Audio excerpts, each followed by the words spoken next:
So welcome everyone to this session on the flow game as an individual and a team practice inside mainly the European Commission, but also the other EU institutions. And just to situate very briefly, what are they and who am I? I'm sure you're all deeply familiar with the European Union, but just as a small recapitulation, 27 member states now after the Brits left. The European Commission is the executive of the institutions and has about 33,000 staff members. So it's a big organization, and it has an administrative tradition, essentially based on the French civil service in the 1950s. So you might say it's a very classic bureaucracy in many ways, but also in many other ways more progressive and more experimental and more daring than many national administrations. So I've worked for this organization for more than 35 years, from 1986 when I first joined until I retired in 2021. And the last 20 or so years in the organization, I worked mainly in communication. So first as head of a communication unit, and then as head of external communication for a service. And during that time, I got increasingly dissatisfied with the way communication happened, which is basically sending out a message, and then if you're lucky, somebody is listening, and you tell people what to think. And I was trained in participatory leadership, as we call art of hosting, in the Commission in 2009 in the first trainings there, and realized this was a much better way of communicating with people, helping them co-create their own messages, and rather than telling them what to think, helping them discover what they thought themselves and how we could all work together and live together as Europeans on this continent. So that led me along the way to change jobs completely from communication to working as a participatory leadership advisor to the Commission and working all over the institution, helping people have these conversations, both internally and with external stakeholders. In 2017, I discovered the flow game and was trained in Brussels by Jan-Hein Nielsen, who lives here and who is a flow game steward. I first played a flow game in January and saw that potential immediately as to something that really could change things in the organization. So I asked to be trained, and we eventually managed to do that in the summer of the same year, together with one other colleague from the Commission, and one who was there as on a refresher. So with that, we started, one colleague and I, to offer personal flow games inside the Commission already that summer. We had the organizational support of the Learning and Development Unit, but we basically organized the games as invitations to people who were participatory leadership practitioners. It was all a little bit informal. We started with the practitioners, and later on, we widened the circle. But our Learning and Development Unit helped us reserve the rooms and send out the invitations and so on. And practically from the outside, from the outset, we landed on a format which we've maintained ever since, which is to start the participants in a circle, do a check-in, and what you might call a pressure test on the questions. So what questions are they coming with, and are they viable? And then play the game. And since there would usually be more than one flow host, we would basically the hosts would go sit at a table, and whoever wanted to join them would join them, trying to keep some balance in the relative sizes, but really with free choice.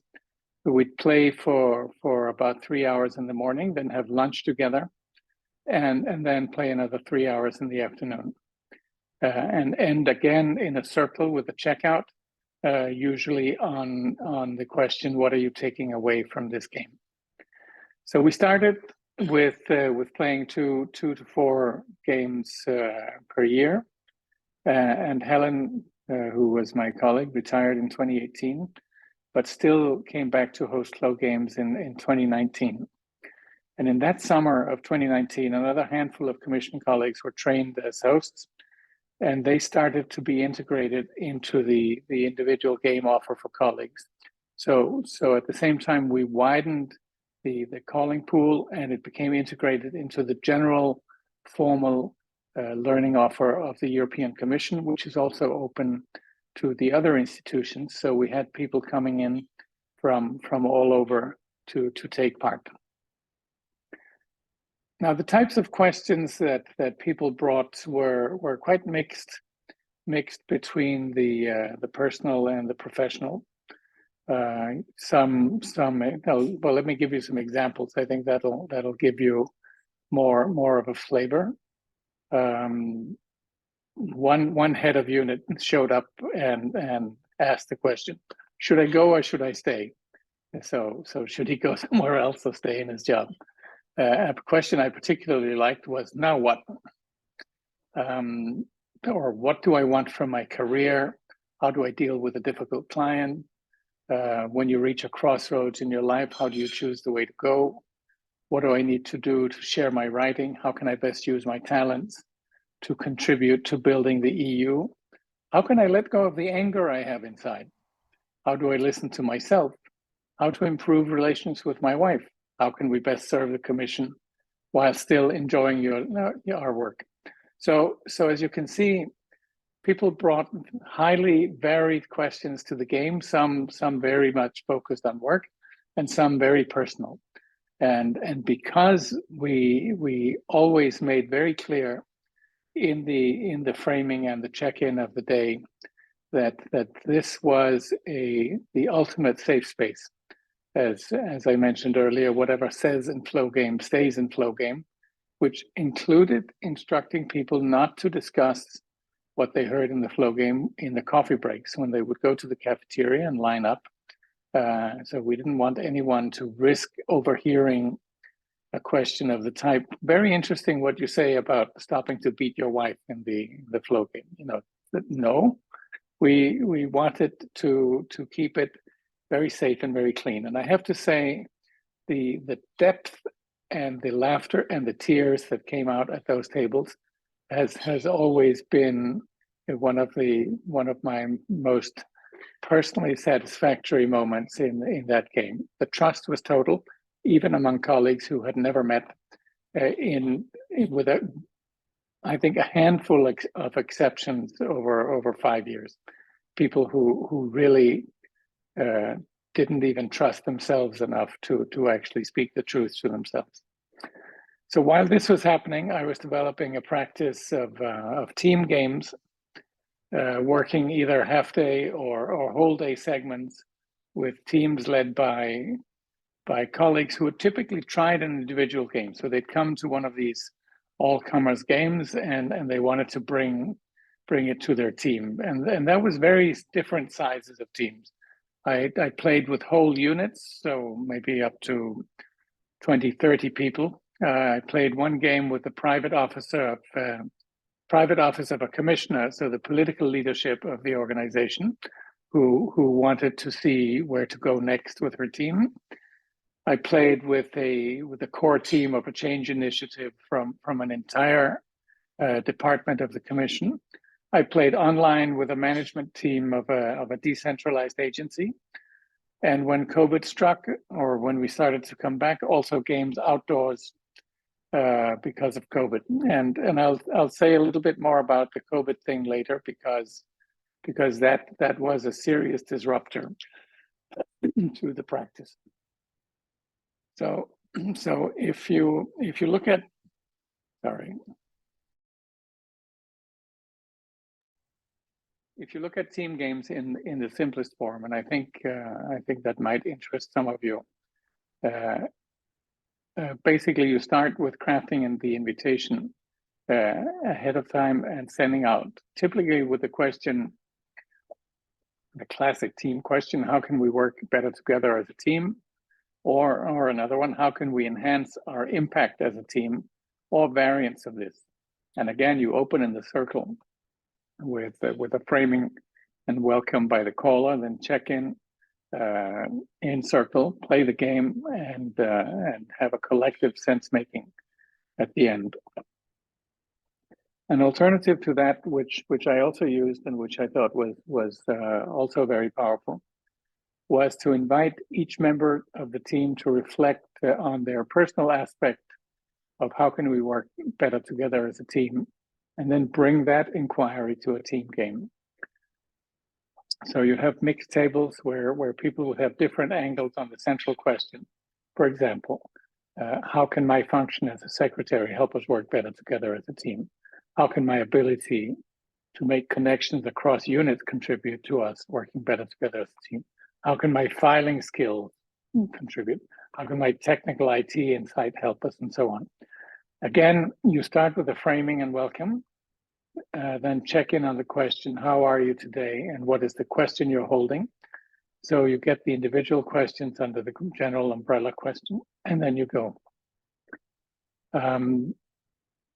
So the way I played team games was basically to have people sit at tables of whatever reasonable number, typically 3 to 6 to 7, depending on the size of the team.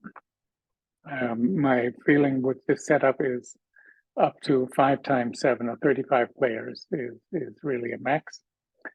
So each table is a player on the board.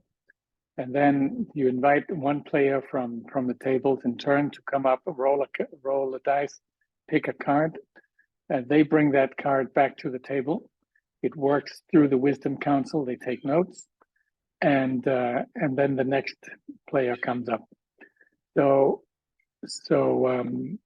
the only thing you need to remember when you do that is good thing to start each pile of cards with a question rather than a picture, to not throw people immediately, and also brief a member of each team on how Wisdom Council functions. And I found consistently that in playing team games, the hardest part is actually policing the conversations, making sure that council rules apply and that it doesn't descend into dialogue or a discussion of one person's point of view or whatever.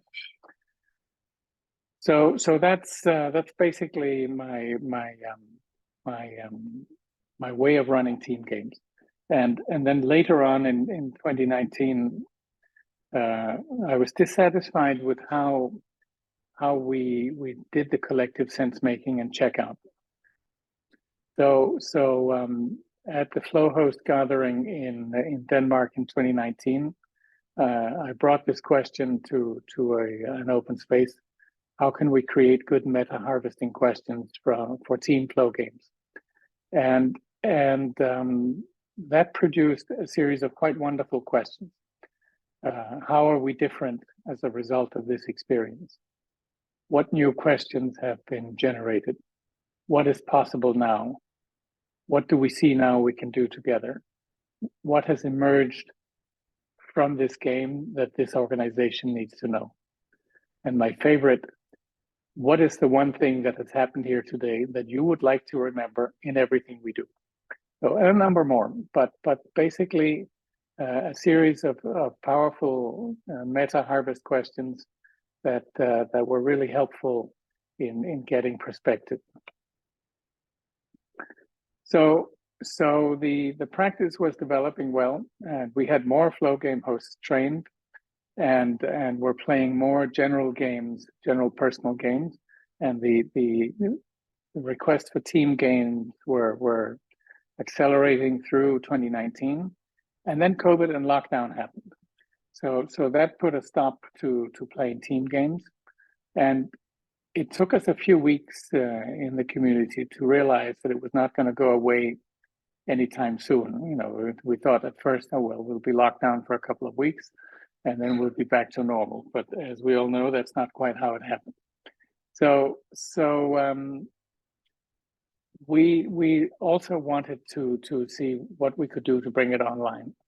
And from the beginning of April 2020, we went online and played what was probably among the earliest online games with a very basic setup, you know, a microphone stand, holding a camera over a board, and the co-host drawing the cards and posting them on WhatsApp and so on. So it's very, very basic, but very effective.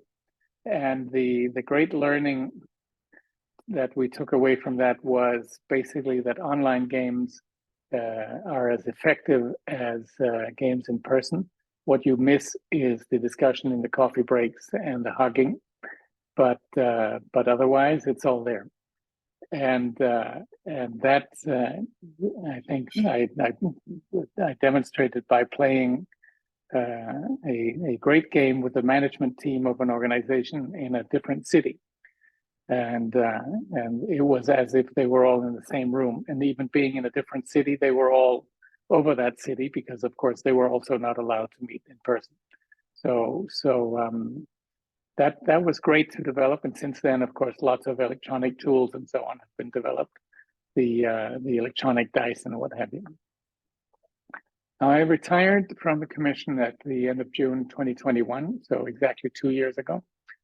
But I kept offering the Flow game along with a handful of colleagues that had been trained by then. And we're now a small community of practice with regular team lunches and planning sessions. The all-comers games continue with about one per month or every 2 months, and some of them in person and some of them online in order to be more inclusive, because our 33,000 colleagues are spread all over the world. So this gives better reach for having people who are in far-flung places able to participate. But I'm sorry to say the team games seem to have stopped. I'm not theorizing about why, but we've noticed dwindling numbers come to the regular games. It may be because increased workload and people have less time, or the loss, I'm sorry to have to say, of a centrally placed driver whose job it was to make Flow games happen, among other things, as an aspect of participatory practice.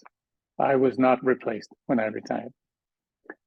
So my takeaways from all of this is, with bureaucrats, sometimes not mentioning it's a game can help. Calling it a peer coaching tool seems to go well with people in suits. And the Flow game is a very, very powerful peer coaching tool. You don't have to go into the spiritual aspects of it, or how much the cosmos influences the choice of cards and all of that, unless you feel called. As in all change and participatory initiatives in an organization, somewhere you do need buy-in from the top, and the top generally needs to experience the game to be convinced in most cases. So that's my main takeaways from the practice. So I think that's about what I'd like to share at this point. We don't have much time left, so I'd like to leave the last 6 minutes or so for questions, and I'll attempt to answer if I have any answers to give. Beautiful, beautiful talk, Ian. Thank you so much. Lots of juicy stuff in there. I'm curious if you ever, when you hosted, if you ever decided to also play the game when you were hosting these, or was it always you're the host and that's the role? I'm just curious if that. So in team games, no, because there you're too busy just managing what happens. But in our regular personal games, yes. and it would generally depend on how many participants we had. If we had lots of participants, there would be enough people to fill the game. But if we had tables with only 2 or 3 participants, I would often play, and that was, as always, quite eye-opening what would roll out. Thank you. Miljenka. Yeah, so my question is, how did you offer the inside of European Commission? As what? Was it like a coaching tool, or especially for teams? How did you kind of sell it? What was the name? So I mean, it was Flow Game, but the people who asked for it were people who had come to the open games, and they were often people who had been in contact with the art of hosting practice or participatory leadership practice, and so they were aware that there were other collaborative approaches to organizational development than what they had tried to do with Deloitte and Company, and so we had very little need for explanation for how far we got before COVID. We didn't need to advertise, and as I said, the COVID really was a breaker in terms of doing it in person and in teams. Also because teams are now very dispersed in the sense that they only come to the office together maybe once a week, and tend to be somewhere else, at home usually.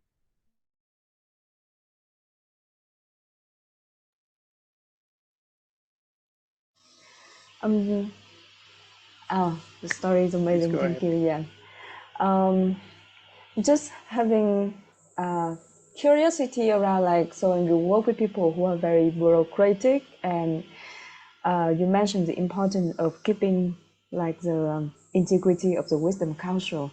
But of course, when we host Flow Game, there will always be the case when people slip into the giving advice mode or chit-chatting, going back and forth. And I mean, for people with power, I imagine it's kind of adding another layer of challenge for the host. Do you have any tips or any snippets of stories where you had to work with those moments? Yes, the short answer is carry a big stick. You need, as a flow host, to establish absolute authority from the beginning. And so what I would do in team games is I would circulate, around the tables as a benign spectator. But if I detected any tendencies of grabbing the floor or the attention, or playing your power card as having the ability to intervene at all points, I would come down heavily and with no regard to rank. Of course, it helped that I outranked most of them, so that was helpful in the organization. But generally, because the rules had been explained carefully at the beginning, and because everybody understood that there were rules, and because they live and work in a rules-based system, once you point out to them that they were breaking the rules, they would generally, play ball and play nice.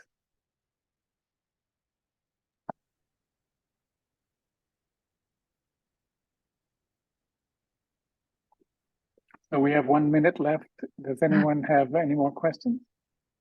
I don't have many, but Si tu as des questions, Elena, tu es bienvenue. Tu es le bienvenu.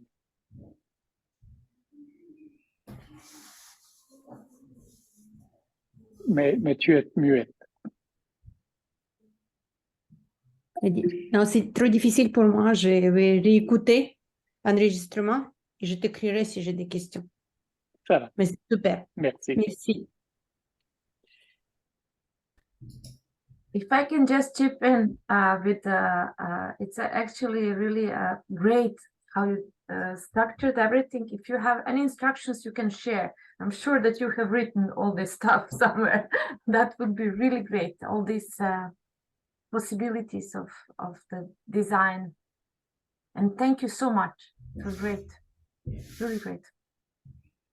You're very welcome. I will put on the Miro board. I will put the meta harvesting questions, because I think that's a wonderful thing to have, and it belongs to the community. And I can also put the outline flow of a group session. The one thing I didn't mention, and I should mention that, is that in full day games, we would often play team games in the morning, and then personal cards in the afternoon. So we got a team vision of what we want to do together, and then in the afternoon a personal vision of how can I contribute to that. I should have mentioned that earlier, but